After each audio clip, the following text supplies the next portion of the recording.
Patay ang isang binatilyo matapos magulungan ng trailer truck sa Mel Lopez Boulevard sa Maynila. Walang pahayag ang driver ng truck.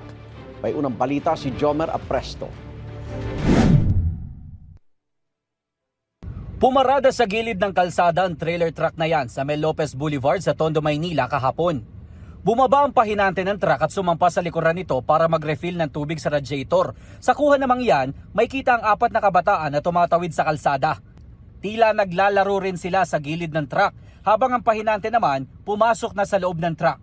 Maya-maya, biglang umandar ang trailer truck at nagulungan ang isa sa mga kabataan. Dead on the spot ang 13 anyos na lalaking biktima. Ayon sa barangay, agad silang tumawag ng tulong para maiangat ang biktima pero inabot daw ng 3 oras bago nakuha ang kanyang katawan. Siguro, sir, mga alas 5. Dumating na po yung purinarya dyan sa Road 10. Yung bata galing ng Aroma, yung 4, naghaharutan talaga sila. Bali, naiwan kasi yung isa doon sa ilalim, parang umupo eh. Tapos pag upo niya, biglang umandar yung ano. Ginamitan daw ng jack and truck para maiangat ang katawan ng biktima. Sabi ng barangay, bawal pumarada sa gilid ng Mel Lopez Boulevard pero may ilang hindi sumusunod. Sa investigasyon ng Manila District Traffic Enforcement Unit ng MPD, nagkaroon ng problema sa makinang truck kaya kinailangan nilang huminto sa kalsada at maglagay ng tubig sa radiator.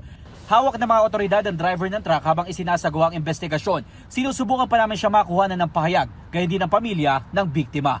Ito ang unang balita. Jomer Apresto para sa GMA Integrated News.